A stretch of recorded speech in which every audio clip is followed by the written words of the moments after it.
Billionaire hired a nanny. She did something that changed everything. New York City.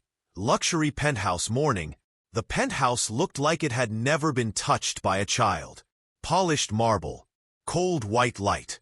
Silence. From behind the tinted glass, the skyline stretched wide, but inside, something small was breaking.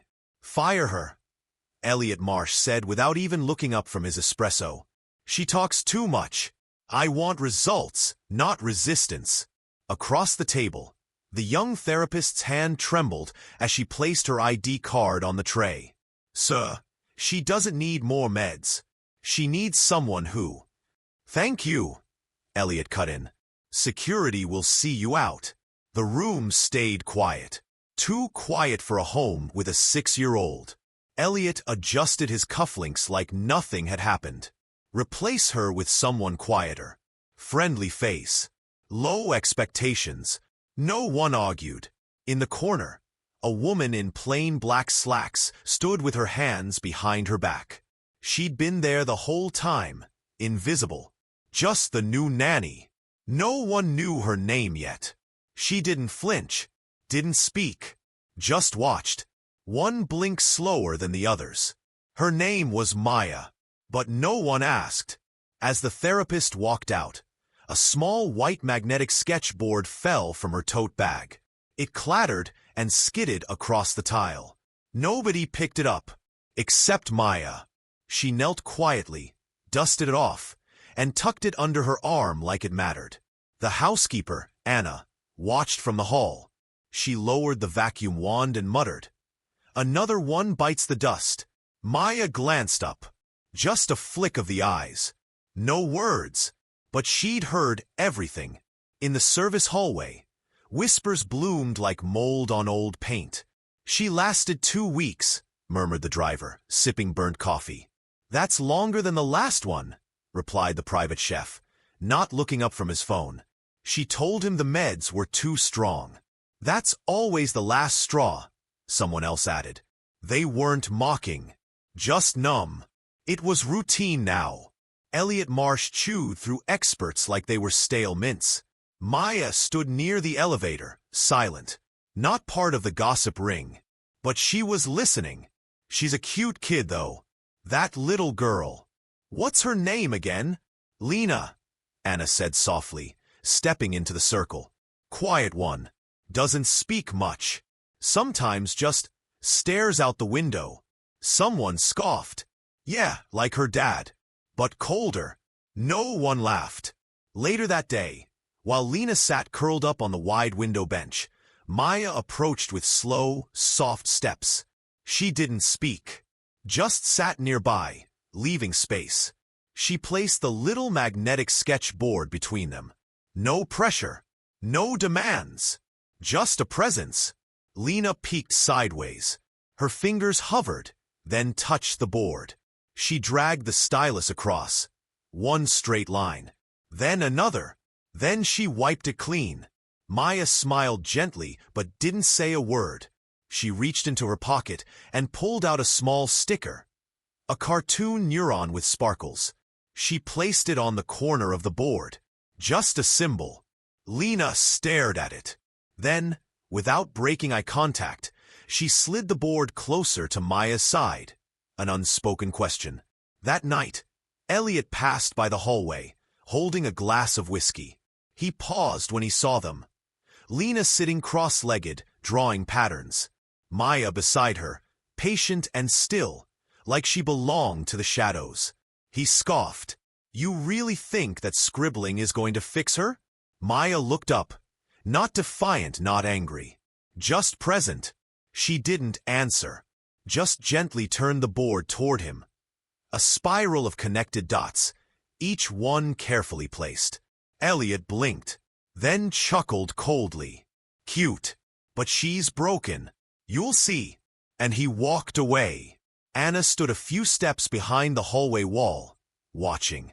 She clutched the duster in her hand, unsure if what she just witnessed was something small, or something quietly revolutionary. The next morning, Lena didn't cry when Maya took her hand. That alone was unusual. Normally, transitions were hard. Getting dressed, shoes, brushing hair. The child would retreat into herself, eyes empty, movements stiff. But today, Maya held up two simple outfits and let Lena choose. The girl pointed quietly. A tiny choice, but a massive leap. Downstairs in the playroom, the TV was already glowing. A speech therapist's old session video played on loop, full of charts and stage smiles. Maya walked over, picked up the remote, and turned it off. Silence. Not silence to fear, but to breathe. She sat cross-legged on the carpet, pulled the sketch board from her bag, and began drawing again. Simple shapes, repeating lines, arcs, loops, dots. Lena approached without being asked. She copied the loops, then added her own. They drew quietly for 20 minutes. Then Maya spoke for the first time that morning. "Neurons," she said, tapping a dotted line. Lena froze. Then traced the same word with the stylus. Her handwriting shaky but clear. From behind the half-closed door, Anna gasped quietly. She covered her mouth. The girl hadn't written a single word in months. Elliot strolled in later, Bluetooth headset in one ear, barking orders. He froze when he saw Lena on the floor, humming, softly, gently, while sketching on the magnetic board. "What's this?" he asked, tone half-mocking. "Therapy by Doodle?" "She chose to draw neurons," Maya said evenly, her eyes still on Lena. Elliot scoffed. "Because you led her to it. That's just mimicry." Maya finally looked up. Calm, unbothered. "It's recognition," she said. "Her brain is learning without fear." Elliot chuckled. "You're not a doctor." "I'm not here to medicate her," Maya replied. "I'm here to understand her." Elliot narrowed his eyes. "I give it a week." Then he turned and left, but slower this time. Maya gently reached into her canvas bag and pulled out a small mirror. She tilted it toward Lena, reflecting light across the page. "Sunlight helps your brain wake up," she whispered. Lena laughed, a short, spontaneous sound. From the hall, Anna wiped her eyes. "That girl just laughed," she whispered to herself. She laughed. Later that day, Maya cleaned up the playroom and placed the sketch board beside Lena's bed. It wasn't a toy anymore. It was a window. For the next 2 weeks, Maya said almost nothing. She let the child lead. Every morning, she brought a new object into the room. Feathers, dried leaves, foam models, magnets. Nothing loud, nothing invasive. Just quiet invitations to notice the world. Lena began choosing, sorting, connecting, building tiny stories out of pieces. By the 3rd week, she was drawing patterns on her own, repeating spirals, mirror images. She began labeling them, slowly, clumsily, but intentionally. Neuron, synapse, pattern, light. And then came the moment. Late afternoon. Sun cutting long stripes across the playroom carpet. Lena sat on the floor, sketchboard propped in her lap, drawing a brain from memory. Not cartoonish, structured. She even added a small arrow and wrote, "Sad medicine equals slow brain." Elliot walked in just then, briefcase in one hand, Bluetooth still flashing in his ear. He saw the board. Read the words. Froze. "What is this?" Maya didn't answer immediately. She stood, walked to the board, and gently turned it toward him. "She wrote it on her own," Maya said. "Where did she hear that?" Elliot's voice cracked, just slightly. Maya looked directly at him now. No fear, no arrogance, just truth. She lived it. Elliot stepped closer, eyes flicking over the handwriting. Small, uneven, but real. "You're saying the medication." "I'm saying," Maya interrupted softly. She didn't need sedation. She needed someone to speak her language. He stared at the word sad for a long time. Lena was now lining up shapes on the rug, quietly singing. A tune from the first day Maya arrived. Elliot turned to leave but paused. His hand gripped the doorframe. "How long have you been tracking this?" Maya reached into her bag and handed him a folder. Inside were dates, photos, scribbles, behavioral shifts. A quiet, private log. Not for credit, not for praise. For Lena. "No one asked me to," Maya said. "But someone had to." He flipped through it slowly, then faster, then stopped at a photo of Lena smiling, really smiling, holding up a paper butterfly with the word brain written on the wings. He dropped the folder onto the table and rubbed his eyes hard. "This wasn't supposed to happen," he muttered. "I know," Maya replied. "That's why it matters." Behind him, the hallway had gone silent. Anna stood with a tray in her hands, frozen. The chef leaned in the doorway, brows pulled. Even the driver outside had stopped the engine. Something had shifted in the air. No one clapped. No one cried.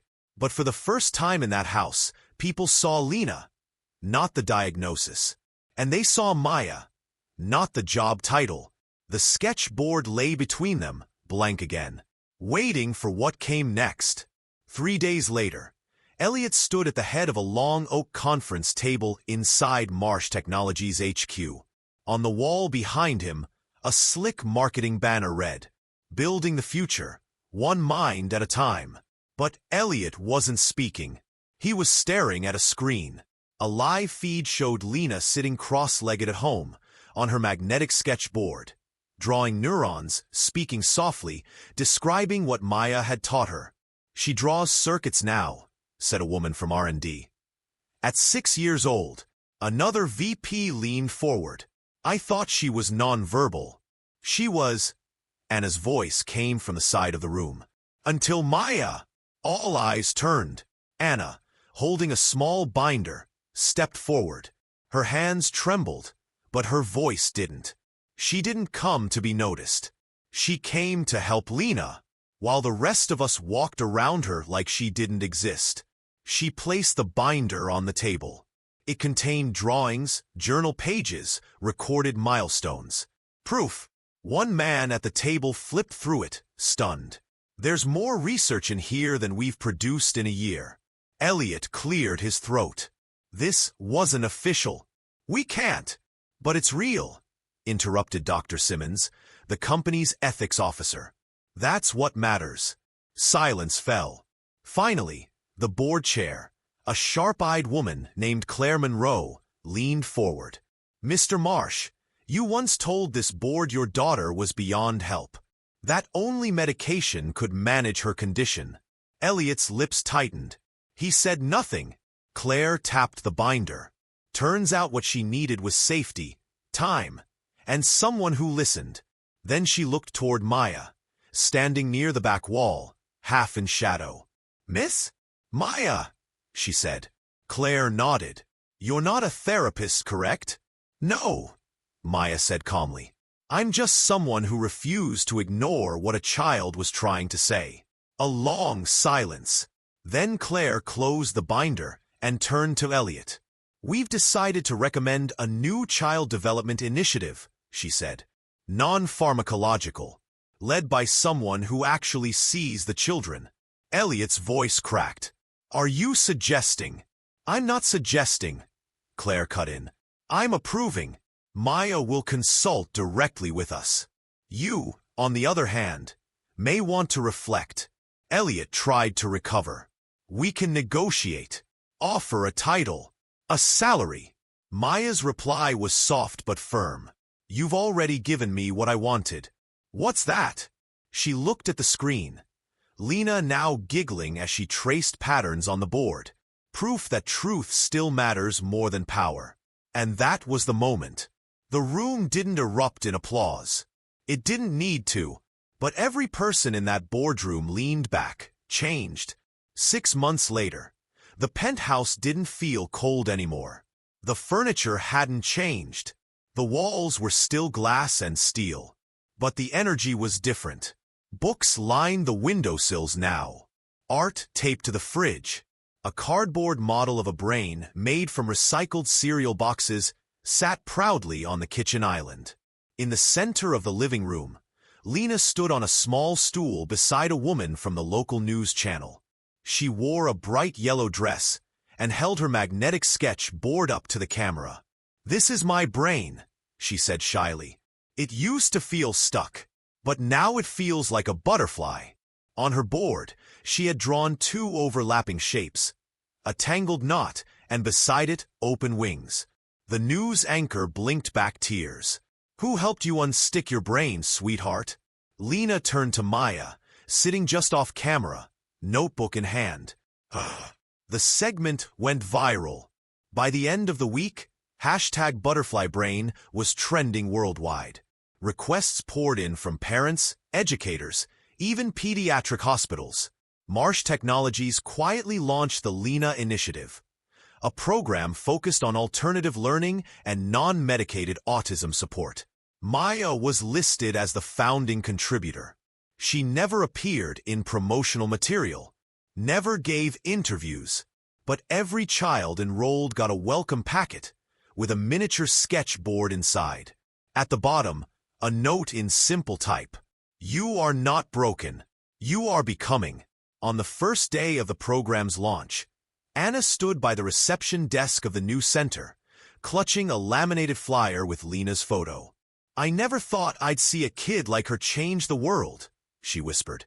"She didn't," Maya replied, gently adjusting a stack of clipboards. "She just reminded us it was always possible." Later that night, Elliot watched the coverage from his apartment. Alone, the press no longer followed him. The company board had quietly pushed him into retirement. But no scandal broke. No disgrace. Just silence. He clicked off the TV and stared at a note Lena had taped to his door before she left for the new learning center that morning. It was just one sentence, drawn in uneven letters on an old sketchboard. "Thank you for letting her stay." He stared at it a long time. Then he smiled, the first real one in years. The office still had his name on the door, Elliot Marsh, founder, but the lights inside had been dim for months. Once, people had lined up to pitch ideas. Now the hallway echoed with silence. He visited sometimes, not to work, just to walk, to remember. That afternoon, he sat alone at the long boardroom table, the same place where he'd once fired the therapist without looking her in the eye, the same room where Maya had said almost nothing and somehow said everything. The glass windows shimmered in the sunset. On the far end of the table, a small forgotten object caught his eye. He walked over slowly. It was Lena's original sketchboard. The corner was still marked with a neuron sticker Maya had placed all those months ago. One faded drawing still remained. Two curved shapes trying to meet in the middle. He hadn't known then what it meant. Now he did.